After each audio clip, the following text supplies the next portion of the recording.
Nos hable en este tiempo. Padre Santo, gracias por la oportunidad que nos das de estar juntos, de estar reunidos, de estar en, en la iglesia, de poder alabar tu nombre. Te pedimos que tú hables a nuestra vida, que nos confrontes con tu palabra y que hagamos los cambios que tengamos que hacer, siempre buscando el obedecerte y el agradarte en todo lo que hacemos. Te pedimos y te agradecemos en el nombre de Cristo Jesús. Amén. El campamento pasado teníamos nuestras olimpiadas, que humildemente le llamamos nuestro rally, y me tocó estar en una actividad en donde había 4 equipos aproximadamente, y teníamos que estar bueno, yo lo estaba coordinando, yo estaba ahí contándoles el tiempo, y el equipo aproximadamente de 8, 9, 10 personas tenía que estar sobre un tronco largo y tenían que durar la mayor cantidad de tiempo posible. Y sucedía algo curioso porque el primer equipo que llegó, pues ya ahí entre que se acomodaba, entre que conocía la actividad, pues se tardaba, duraba ahí cierta cantidad de tiempo arriba del tronco. Posteriormente llegaba el siguiente equipo, les daba las instrucciones y la primera pregunta que me hacían era ¿cuánto duró o cuánto tiempo arriba estuvo el equipo anterior? Y ya les decía 20 segundos porque se movió Aarón y se cayeron. Nada, no es cierto. 20 segundos o lo que haya sido. Y el equipo como que se veía retado o se veía motivado, entonces trataba de durar, hacían su estrategia, ya se acomodaban y duraban un poquito más. Y así creo que con la mayoría de los equipos que iban llegando sucedía ese suceso o ese fenómeno. Y al meditar un poquito en el pasaje que vamos a ver ahorita, surgía una idea que va a ser base o que va a ser una línea conductora en este mensaje, que es acerca un poco de lo que nosotros hacemos en comparación a otras personas. Ahorita leíamos los versículos 21 al 24 del capítulo 10 de Lucas. Y la idea principal de estos pasajes dicen que el Señor Jesucristo estaba regocijado, estaba gozoso, porque Dios se revelaba a un grupo especial de personas que eran los niños. Y algo interesante, podríamos decir muchas características acerca de los niños. Creo que alguna de la principal característica que se está destacando al mencionar eso es la humildad que pueden tener los niños. Pueden tener muchas características como inocencia, inteligencia, positivas, algunas otras negativas como berrinchudos, corajudos, lloran mucho, nada, no sé, ya lo sabré pronto, pero la característica que se está resaltando en estos versos es la humildad que caracteriza a los niños.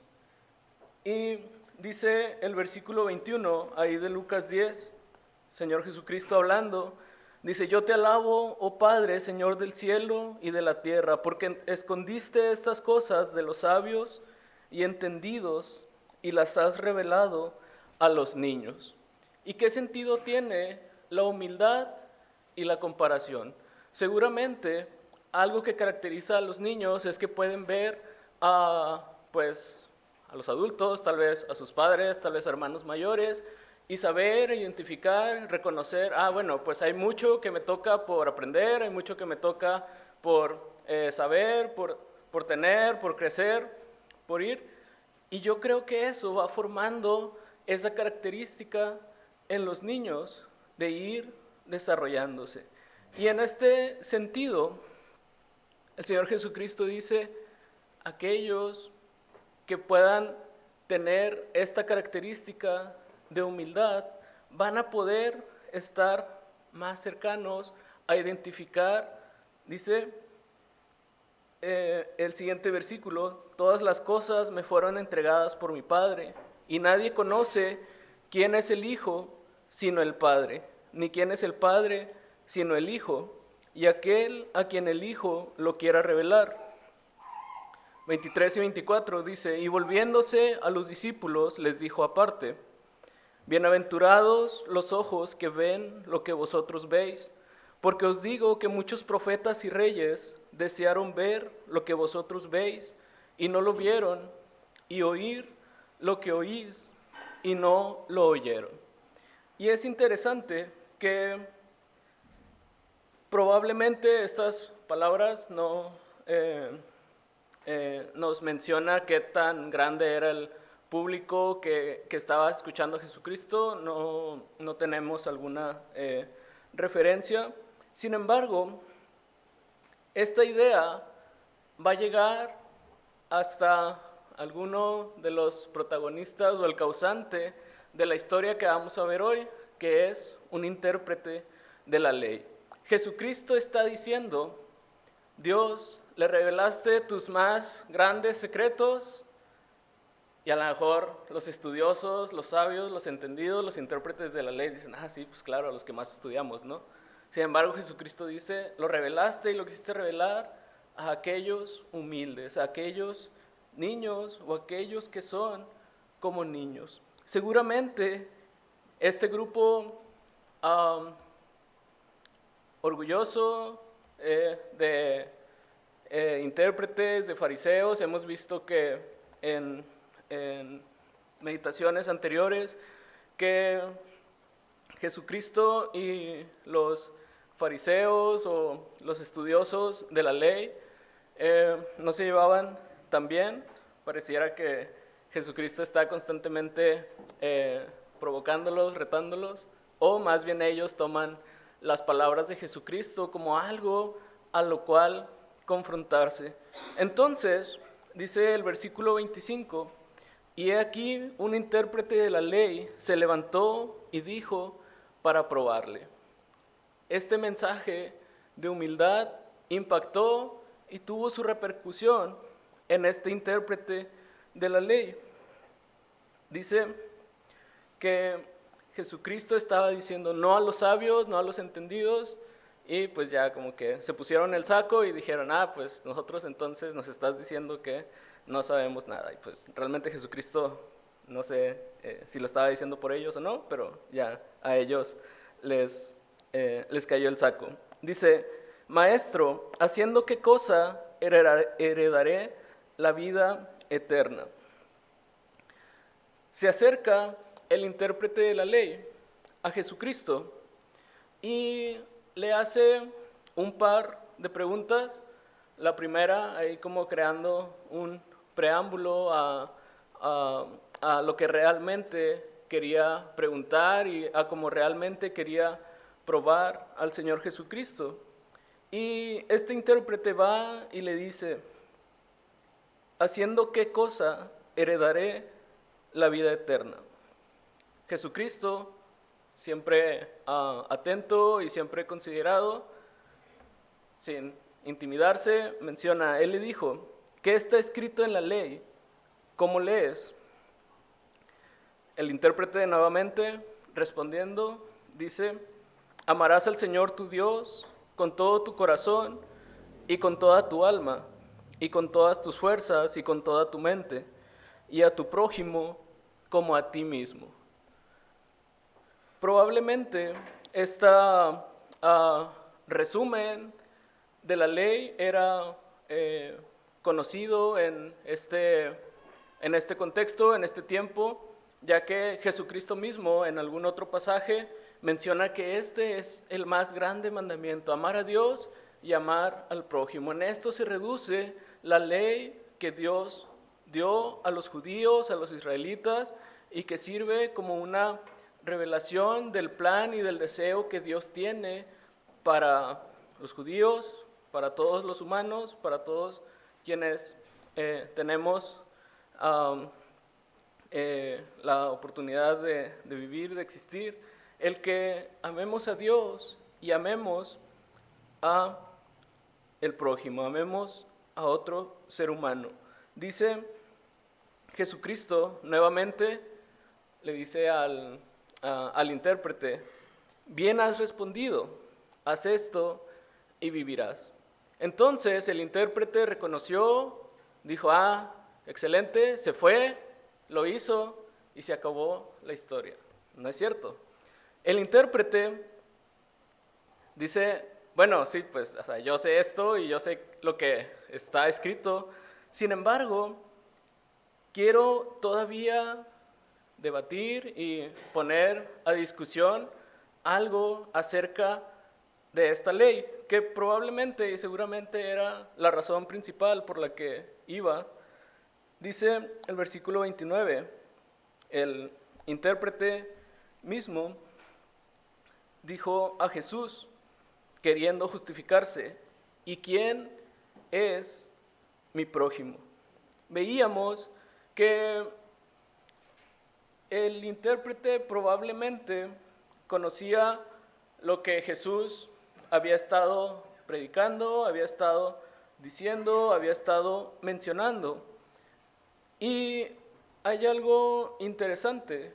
En Mateo capítulo 5, en el Sermón del Monte, Jesucristo ya había dejado en claro cuál era su posición o su postura acerca de quién era el prójimo a quien él estaba refiriéndose cuando dice que debemos amar a nuestro prójimo. Dice Mateo 5:44, pero yo os digo, Jesucristo hablando, amad a vuestros enemigos.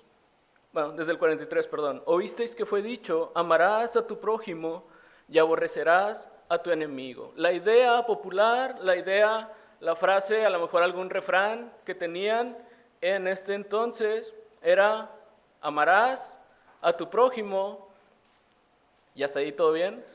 Sin embargo dice: y aborrecerás a tu enemigo. Pues qué fácil, ¿no? Sin embargo, Jesucristo en el versículo siguiente nos dice: pero yo os digo, amad a vuestros enemigos, bendecid a los que os maldicen, haced bien a los que os aborrecen, y orad por los que os ultrajan y os persiguen, para que seáis hijos de vuestro Padre que está en los cielos, que hace salir su sol sobre malos y buenos, y que hace llover sobre justos e injustos. Y continúa: porque si amáis a los que os aman, ¿qué recompensa tendréis? ¿No hacen también lo mismo los publicanos? Y si saludáis a vuestros hermanos solamente, ¿qué hacéis de más? ¿No hacen también así los gentiles? Versículo 48, sed pues vosotros perfectos, como vuestro Padre que está en los cielos es perfecto. Jesucristo creo que no da lugar a dudas de cuál es su respuesta acerca de a quién debería de amar, quién es mi prójimo, amigos y enemigos, e incluso cuando amamos a nuestros enemigos es cuando más nos estamos pareciendo a Jesucristo, cuando más nos estamos pareciendo o estamos apuntando hacia la perfección que Dios nos pide. Sin embargo, tal vez este intérprete, no sé si ese día no fue al monte a escuchar el sermón o simplemente quiso escuchar lo que le convenía, o si andaba por ahí pues simplemente queriendo pues hacerse el interesante, ¿no? O algo así. Dice: ¿quién es mi prójimo? Pero hay algo interesante que dice que él quería justificarse haciéndose como que no sabía quién era su prójimo. En este contexto se menciona que había este debate o esta idea de decir, bueno, hay que ayudar a nuestro pueblo. La perspectiva de este intérprete era judía, y era pues hay que ayudar a los de nuestro pueblo y a los demás pues considerarlos como enemigos, y pues cómo vamos a ayudar a quienes nos tienen oprimidos, o a quienes no piensan como nosotros, o a quienes piensan algo totalmente diferente. Entonces probablemente había este debate o esta perspectiva de su lado, o en el mejor de los casos, o en alguna otra perspectiva, se ve hasta cierto punto que el intérprete está regateando lo que Jesucristo le está pidiendo que haga. Dice que Jesucristo le dice, o la ley, él interpreta que hay que amar al prójimo. Entonces, él dice, bueno, ¿quién es mi prójimo? Y desde la perspectiva está preguntando, bueno, pues entonces nada más a los que me caen bien, o a los que me agradan, o a los que son de mi pueblo, ¿verdad? Pero no, Jesucristo ya había dicho, o ya había dejado su perspectiva y su postura. Jesucristo tan solo lo que está haciendo es poner enfrente de él el espejo que Dios les había dado al pueblo, que es la ley. Dice en Romanos capítulo 3, 20, hablando acerca de el pecado que todos como seres humanos tenemos. Voy a leer desde el 19, Romanos 3, 19. Pero sabemos que todo lo que la ley dice, lo que dice a los que están bajo la ley, para que toda boca se cierre y todo el mundo quede bajo el juicio de Dios, ya que por las obras de la ley ningún ser humano será justificado delante de él, porque por medio de la ley es el conocimiento del pecado. Una de las funciones de la ley, las principales, si no es que la razón de ser, es que nos demuestra que todos los seres humanos estamos apuntando hacia una meta al querer justificarnos a nosotros mismos, al querer agradar a Dios, al querer reconciliarnos con Dios por medio de nuestro esfuerzo. La ley nos dice, pues esto no es posible. Y en esta situación, Jesucristo tan solo le está diciendo al intérprete, oye, pues aquí está la ley, mídete, compárate conforme a lo que es la ley, y pues tú dime si lo que tú haces te va a hacer perfecto, te va a ser agradable ante Dios. La respuesta sincera, honesta y humilde de cualquier persona sería, pues no puedo cumplir ni siquiera la simplificación a lo mejor más simple de la ley, que son los 10 mandamientos.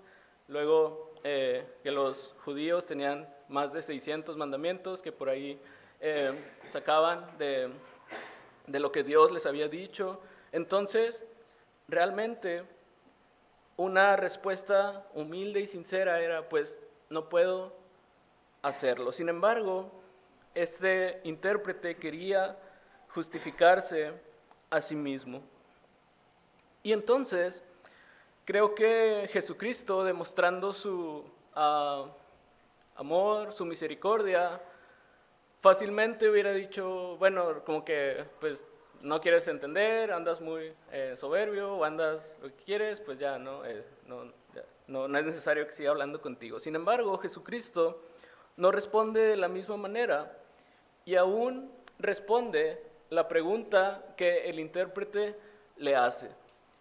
Y comienza un relato que es, pues, hasta cierto punto conocido por todos nosotros y algo popular, que es el relato del buen samaritano. Nos dice el versículo 30, respondiendo Jesús, dijo, un hombre descendía de Jerusalén a Jericó y cayó en manos de ladrones, los cuales le despojaron e hiriéndole se fueron, dejándole medio muerto. Aconteció que descendió un sacerdote por aquel camino y viéndole pasó de largo. Asimismo un levita, llegando cerca de aquel lugar y viéndole pasó de largo. Pero un samaritano que iba de camino vino cerca de él y viéndole fue movido a misericordia y acercándose vendó sus heridas, echándoles aceite y vino, y poniéndole en su cabalgadura, lo llevó al mesón y cuidó de él. Otro día, al partir, sacó 2 denarios y los dio al mesonero y le dijo, cuídamele, y todo lo que gastes de más, yo te lo pagaré cuando regrese. Menciona el relato algunos personajes que vamos a estar observando rápidamente. Vemos al sacerdote y al levita enterarse o conocer la situación de un hombre, un transeúnte, no sé si esa palabra esté bien empleada en este contexto, pero de una persona que iba por este camino y que fue víctima de un robo, de un asalto, de un asalto con violencia y casi homicidio, pero no llegó a tanto. Y vemos que el sacerdote y el levita se enteran de esta situación. Y hay una palabra que se usa o que se traduce aquí en el pasaje, en el versículo 31 y en el versículo 32, para describir la acción que tuvieron tanto el sacerdote como el levita, que es, pasó de largo. Y analizando esta palabra, es interesante porque es una palabra compuesta en el original, que no sé si la puedo pronunciar, pero en el original sería antiparerjomai, que nos da 2 ideas. Parerjomai, acercarse, esa es la difícil, y anti, creo que todos la hemos usado o conocido, que es lo contrario. Entonces, el pasar de largo, el pasó de largo, en el sentido a lo mejor más directo de la traducción, sería, se alejaron de esta persona. Y es interesante porque la función del sacerdote y del levita, si bien estaba en el templo, en el conocer la ley, conocer lo que Dios quería para su pueblo, interceder, tener todos los elementos para el buen desarrollo de la religión judía o de los rituales que mismo Dios había mandado, no estaban interpretando de la mejor manera lo que Dios quería de ellos. Ponían por encima las obras, las acciones, lo que ellos entendían por lo que Dios quería. Muchas veces a nosotros nos puede suceder de la misma manera. Podemos poner mucho énfasis, mucho enfoque en algo que estamos haciendo y olvidar la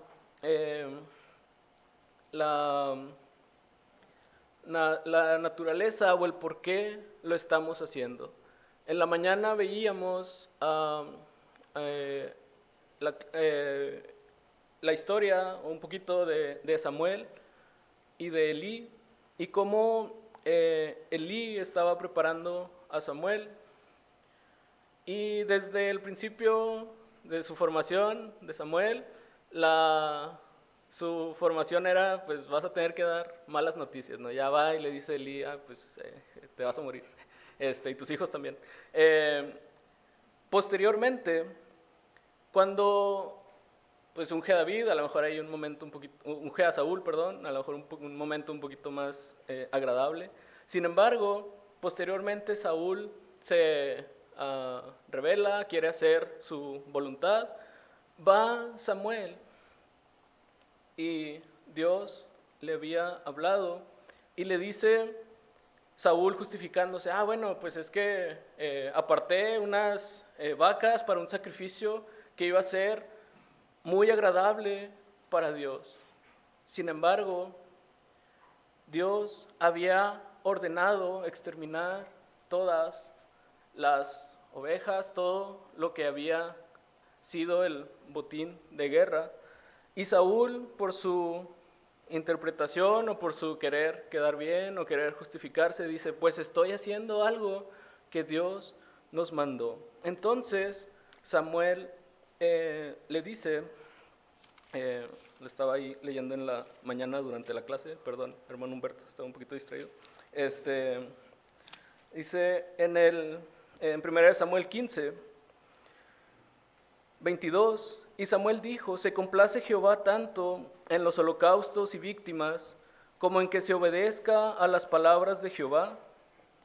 Ciertamente, el obedecer es mejor que los sacrificios, y el prestar atención que la grosura de los carneros.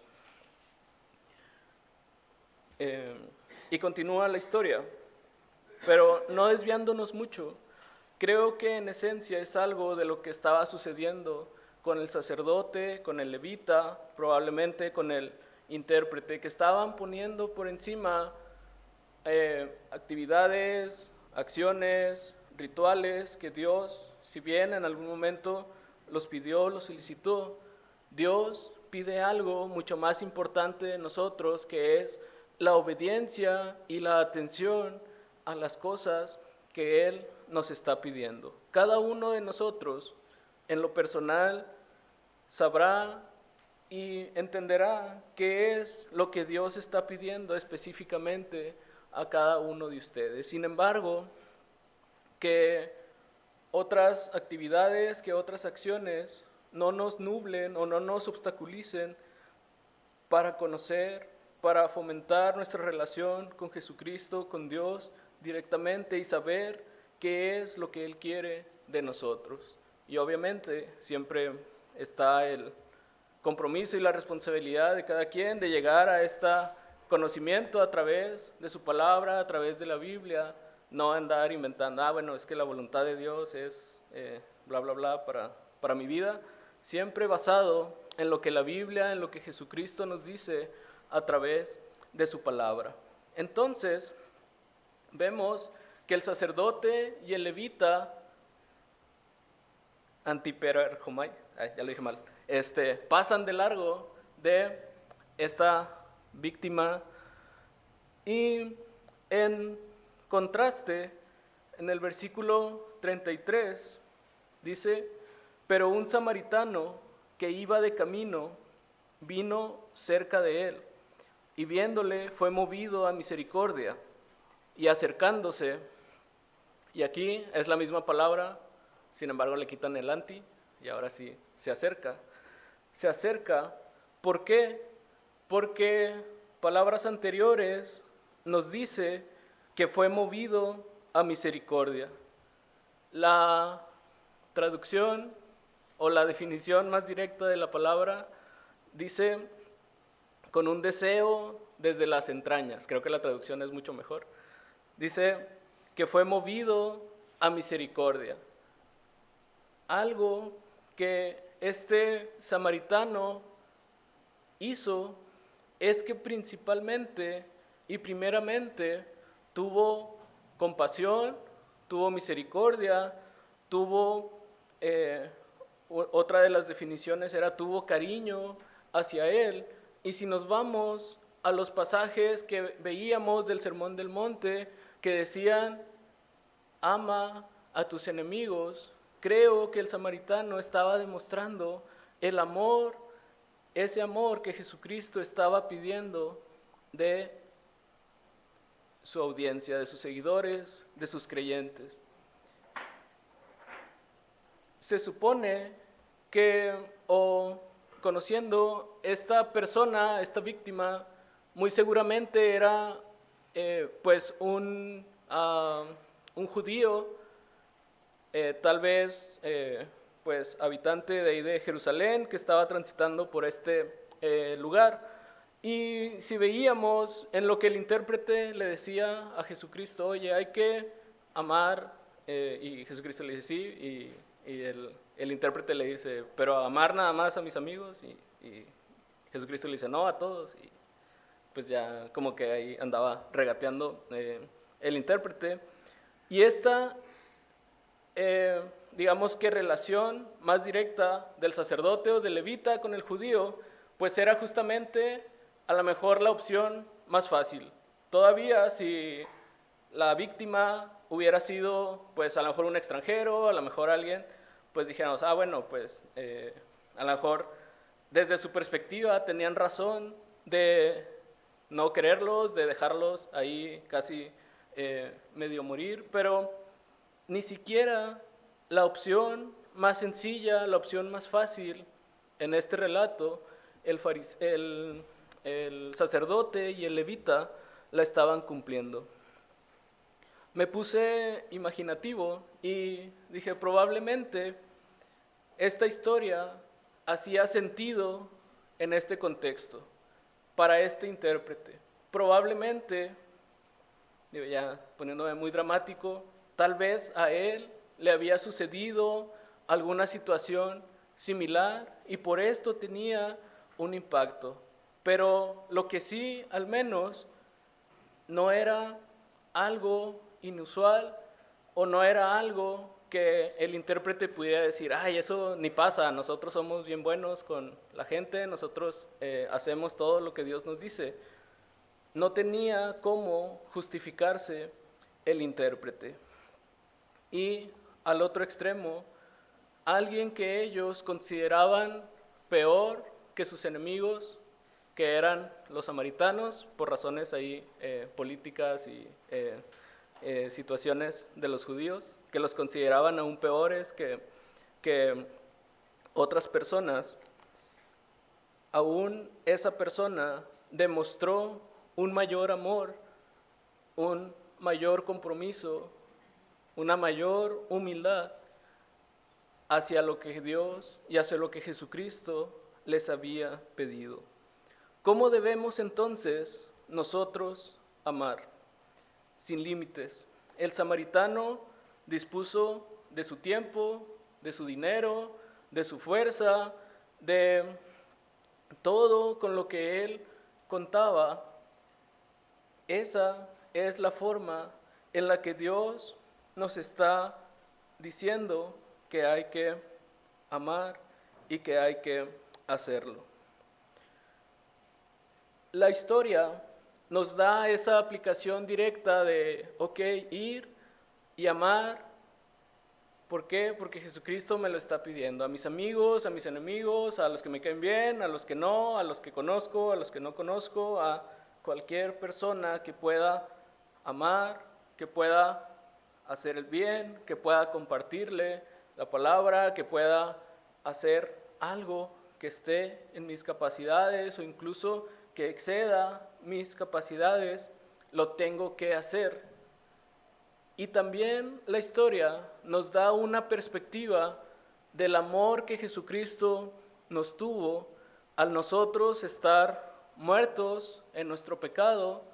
Jesucristo nos amó tanto que no se limitó a ser bueno con nosotros, sino que dio de más, dio su vida, dio su tiempo, dio su posición en el cielo al venir y hacerse humano sin dejar de ser Dios y demostrarnos y reflejar el amor que nosotros debemos de reflejar.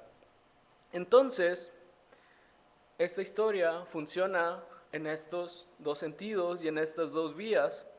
Sin embargo, hay otro punto que podemos ver que son los últimos 2 versículos, que es la confrontación que Jesucristo hace con este intérprete. Dice el versículo 36, vamos a leerlos todos juntos, 36 y 37 de Lucas 10. Comenzamos. ¿Quién pues de estos 3 te parece que fue el prójimo del que cayó en manos de los ladrones? Él dijo, el que usó de misericordia con él. Entonces Jesús le dijo, ve y haz tú lo mismo. El intérprete, aún ni siquiera quiere mencionar el nombre de el samaritano, o de esta nación, o de esto que ellos consideraban como algo indigno o algo impuro. Dice, el que usó de misericordia, el que hizo aún más de lo que tenía que hacer. El intérprete quería justificarse a sí mismo, regatear algo de lo que Jesucristo le pidió, y sin embargo salió desafiado a hacer más de lo que él suponía tenía que hacer. Compararse con alguien más debería ser solo con una actitud de humildad, buscando qué puedo hacer por mi prójimo. Amar al amigo es fácil, sin embargo, amar al enemigo es apuntar hacia la perfección. Pero esta perfección solamente será posible cuando invito a Jesucristo a mi vida, le reconozco como Salvador y sigo sus pasos. 5 versículos más y terminamos. Sigue la narración, parece brincar de un tema a otro. Sin embargo, nos dice estos 5 versículos, aconteció que yendo de camino, entró en una aldea y una mujer llamada Marta le recibió en su casa. Esta tenía una hermana que se llamaba María, la cual, sentándose a los pies de Jesús, oía su palabra.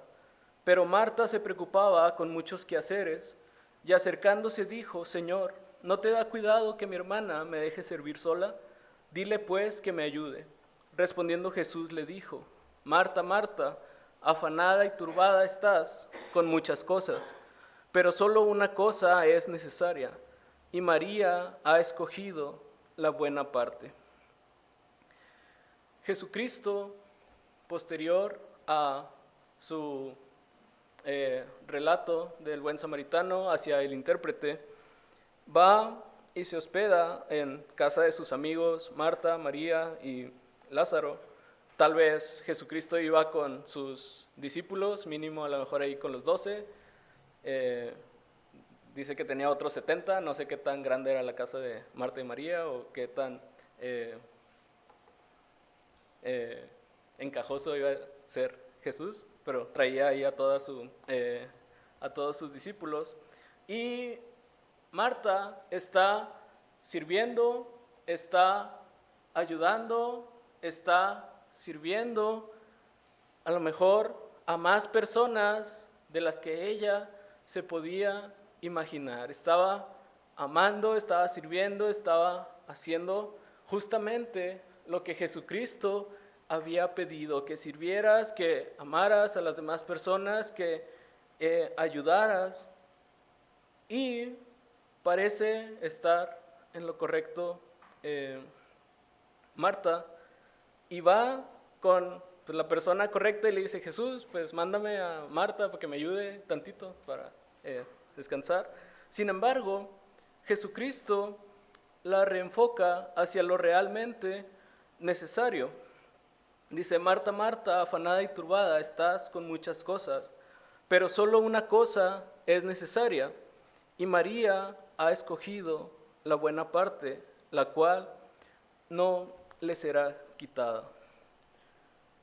¿Cuál es la idea de incluir estos pasajes, al menos aquí en este tiempo, uniéndolo con la idea anterior? Nuestras actividades, nuestras acciones van a ser infructuosas cuando no tengo a Jesucristo en mi vida, cuando no lo estoy haciendo con el motivo adecuado, cuando no tengo a Jesucristo ayudándome a poder realizarlo. ¿Cómo estamos viviendo nuestra vida? Justificándonos, haciendo, queriendo quedar bien con Dios en nuestras propias fuerzas. Esto va a ser imposible si lo trato de hacer por mí mismo. Primero, debemos venir a los pies de Jesucristo a pedir que Él nos ayude a hacer y a hacer lo que Él desea de nosotros. No es malo ayudar, servir, hacer mil cosas, pero antes que eso, y principalmente, Jesucristo desea nuestra humildad para poder reconocer que nuestra meta es ser como Él y amar como Él, pudiéndonos, si nos vamos a comparar con alguien, compararnos con Él. Antes de terminar y antes de orar, te invito a que reflexiones si en este momento de tu vida lo que estás haciendo, lo que estás desarrollando, lo que estés participando, sea aquí en la iglesia, sea fuera de la iglesia, lo estás haciendo para querer justificarte, para querer ganar el favor de Dios con tus fuerzas, queriendo justificarte, queriendo quedar bien. Esto indicaría que no tienes a Jesucristo en tu vida para poder ayudarte a hacer esto. Y necesitas iniciar una relación con Él. Si no tienes a Jesucristo en tu vida, todo lo que hagas será infructuoso y serás como ese intérprete que más allá de conocer, más allá de hacer muchas cosas, no estaba en la dirección correcta y no estaba enfocado en la persona correcta. Pero si tienes a Jesucristo en tu vida y en tu corazón, te invito a que busques la manera en la que puedes comenzar a amar a tus cercanos, a tus amigos. Ese sería el primer paso. Posteriormente, a aquellos que puedan ser nuestros enemigos, aquellos de los que naturalmente pasaríamos de largo o nos alejaríamos, y pedir a Jesucristo que nos ayude a amarles con el amor que Él nos demostró. Vamos a orar.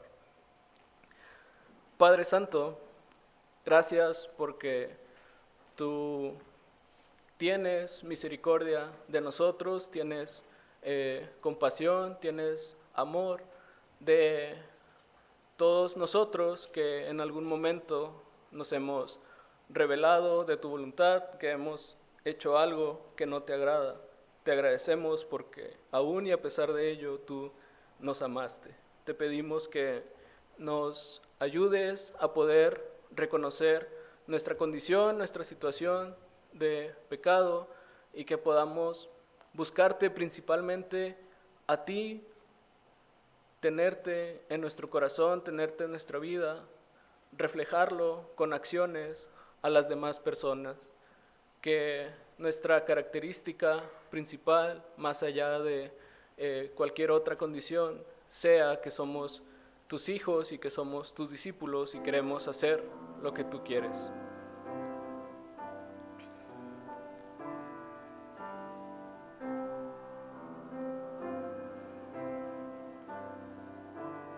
Si tú no conoces de Jesucristo y te gustaría invitarlo a tu vida, que te ayude a principalmente reconciliarte con Él y posteriormente amarle, indícame levantando tu mano. Alguien te explicará de mejor manera lo que acabamos de escuchar.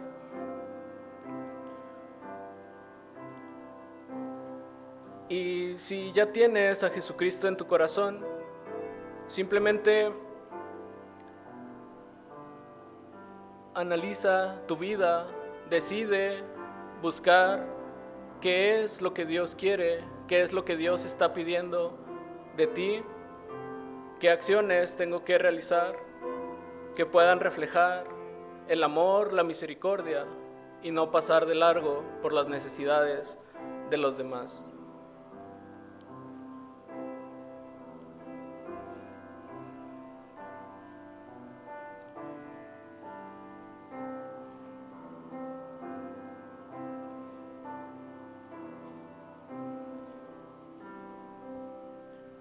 Padre Santo, gracias por tu palabra, gracias porque tú nos amas, te pedimos que nos ayudes a